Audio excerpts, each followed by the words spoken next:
The first three chapters of the book of Genesis are pretty incredible as they describe our human setting. In that human setting, we learn about who God is. He is not like us in terms of our being a creature, our being finite, our being derivative, coming from another source. For God, he has being within himself, and he is in the overflow of his nature, creating something that is good and wise and reflective of his glory. So when we get to Genesis 1 to 3, we get a chance to look at the setting in which he creates and puts man. Man is made in his image, designed to take dominion of the rest of creation, to steward it for God, to be a signpost and pointer to the glory of God. And so in Genesis 1 to 3, we get a chance for watching what God is doing and how he has created man. One of my favorite things to outline in that beginning narrative is what we have called the creation ordinances, or I sometimes refer to them as design decrees, because in the way that we are made are clues to our continuing happiness. They share with us what we are given in terms of freedom and where the boundaries of our existence are. So that, as David will say, the boundary lines have fallen for me in pleasant places. What are man's boundaries? Where do we walk and move that is consistent with our design? Later on, the books of wisdom will build on our creation. In other words, in the books of wisdom, the things that are right and the things that are wrong are the things that either adhere to the creation ordinances or they reject them. All right, so there are 5 creation ordinances that we want to talk about. The first is the sanctity of human life. The second is the sanctity of law. The third is the sanctity of marriage. The fourth is the sanctity of work. The fifth is the sanctity of rest.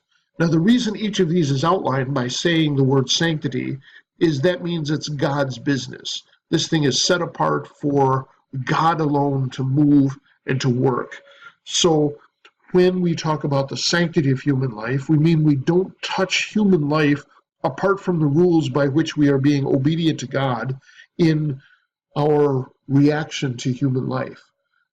We are being obedient to God with regard to his right to tell us what is right and what is wrong. We are being obedient to God with regard to how he has created marriage, how he has created our gender, and what clues that holds to our eventual happiness and satisfaction and joy in living under his authority. And then the last two are the sanctity of work and the sanctity of rest. Again, these things are described as holy because they are showing us our boundaries that we cross at our own peril. But living within those boundaries brings us the joy and the peace and the satisfaction that God designed for us from the very beginning. So let's look at each of these in turn and see what they have for us. Sanctity of human life. You see that when God creates man. Everything else in creation, God spoke into existence, but for human life, we get a divine conversation. Let us make man in our image, after our likeness. And so we are described as being created from the dust, and then given the right to take dominion over the rest of creation, not to dominate it, not to destroy it, but to show God's glory in the care and the caretaking of it. So that's sanctity of human life. So the boundary is human life is sacred. And so human rights, a corollary to the fact that human life is sacred, is that human rights exist apart from civil authority. So which kind of right would you like to have? A right that the government gives you, or a right that comes to you by your very nature, by what it means to be human? You are given certain human rights. So the difference between a human right and a civil right is civil rights government gives you. They may or may not reflect human rights. Human rights, if the civil government is not protecting the human rights, then we have a determined need to overthrow that government for a government that will better secure the rights that are given to us in God. And so this has real implications for today if we have sanctity of human life, if we have a respect for human life, that will have obvious impacts in our view of abortion, of the death penalty, of disability and the care of people who are disabled, for the care of those who are getting older, and for issues that science is bringing to us technologically, like cloning and other things. Sanctity of human life has something to say. You very careful when you begin to um, play around with human life, because it's sacred, because God has drawn a boundary around it that we dare not cross. All right? Sanctity of human life protects all of us in our very nature. The second creation ordinance that we have is not only the sanctity of life, but the sanctity of law. In Genesis 1 to 3, God assumes the right to set the boundaries for us, right? He's the only one who can say, thou shalt not, and in this case, eat of the tree of the knowledge of good and evil. It's the only negative, the only prohibition that God gives us in the Garden of Eden, and he does it in order to test the obedience of his creatures. Law is a reflection of God's own nature, and good and evil are defined by his character. So when we talk about the sanctity of law, we are talking about those kinds of things that where God says what is good, it is therefore good. Where God says what is evil, it is therefore evil. Sometimes you'll hear people say, because they are frustrated with the way that God does his business, that they'll say, in this particular instance, God was not good. Well, you can't say that, because the very definition of what good is defined by the character of God. So there's no external standard by which we judge God. God's nature, his holiness, his goodness, his righteousness, his compassion, his love, his judgment, all of those things are pure, they are overflowing, they are who he is, and the right to rule in man's affairs, when we recognize that rule, it is for our good, it is for our benefit, it is for our rest and satisfaction and our peace. So the sanctity of the law is important, to recognize that God has the right to set the boundaries in our relationships, in our government, in our world. God says from the very beginning he has the right. He is the only one who has the absolute authority to be able to say, thou shalt not. That means, by the way, that law is objective. Um, it reflects God's character, and God's character doesn't change. So if somebody's arguing that the times change, and when the times change, we need to change our opinion of what law is, you need to remind them that times change, but God doesn't change. So law is objective. What is good and what is evil still is good and evil, no matter what century, no matter what political correctness might suggest. Law is objective because God exists, and he is the total, accurate, and beautiful reflection of what law can be. Authority resides in God absolutely, and to those to whom he delegates it. So when God says, thou shalt not, he assumes that you understand he has absolute authority to demand compliance in our life, whether it's in thought or in deed. God has that right. He is the only one with absolute authority. And then, for certain purposes, he delegates his authority to civil government, to the leaders in a family or the leaders in a church. He delegates that authority for good and righteous purposes. Those people do not then have absolute authority. They only have authority to use the power that God gives them in a way that would please and honor and glorify God and further his objectives. So authority resides in God absolutely. He's the one who can say what is right and what is wrong. And then those to whom he delegates authority don't get to say what's right and wrong. They get to uphold what is right and wrong, described and defined by God. So our rights are given to us by God, and civil authority's job is to secure those rights for us. They don't give us our rights. Our rights come to us from God. They are human rights.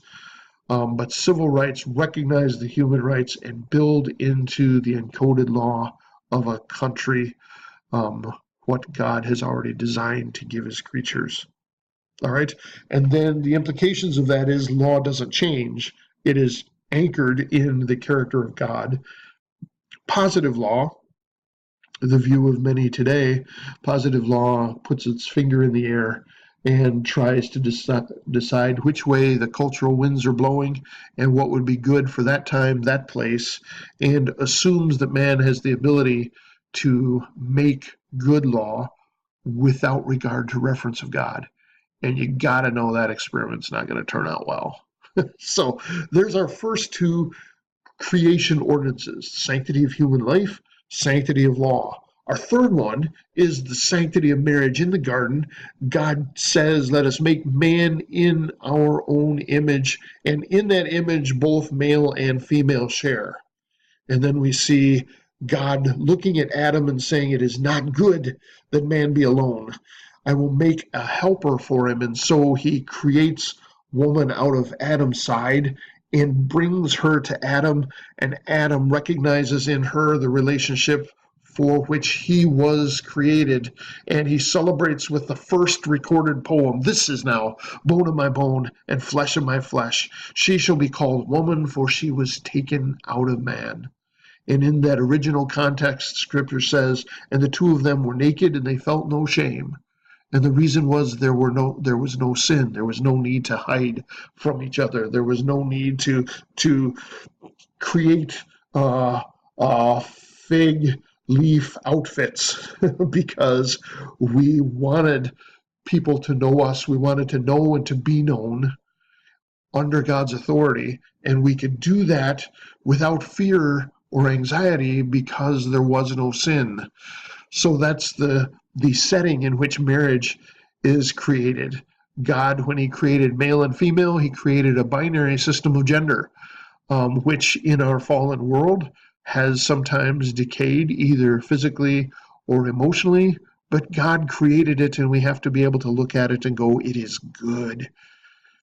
And marriage is designed according to this. This will become the focus of society. This is how society will build, so that there are parents who care for children until children get old enough to have their own children. And the family is that permanent social structure that will provide for the needs of a child to adulthood and provide for the pleasure and the satisfaction and the joy of mankind in that marriage relationship.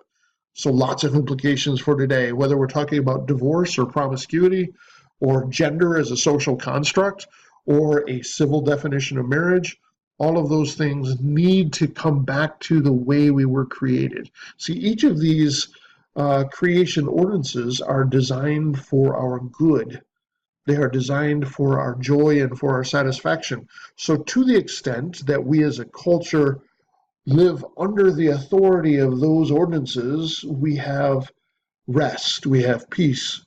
But when we step outside and decide to redefine what life is, or what law is, or what marriage is, now we have all kinds of trouble in figuring out what is good for mankind. Living under the authority of God and his design for our world takes the pressure off if we will learn to live under his authority. So the fourth creation ordinance is the sanctity of work. And in this case, we see Adam naming the animals. Whatever the animal called, every living creature, according to Genesis 1-3, it's as if God is looking and watching Adam as he looks at the animals, judges their characteristics, does some classification. Whatever the man called every living creature, that was its name. So that's the sanctity of work. Adam, before the fall, is doing work in the Garden of Eden and enjoying it and reflecting the glory of God in the midst of it.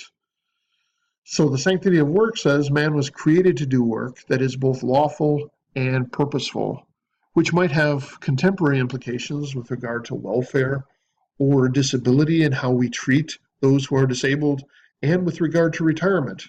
Man is created to work. Now, the fall has changed that work some, but man is created to work, and man is created to rest.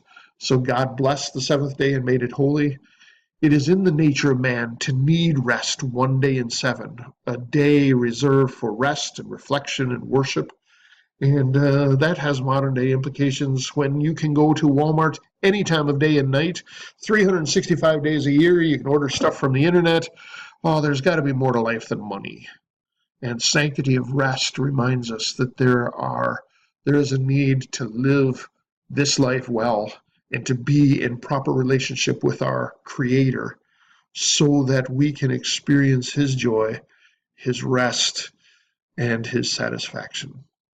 So those are the five uh, creation ordinances: sanctity of human life, the sanctity of the law, the sanctity of marriage, sanctity of work, and the sanctity of rest.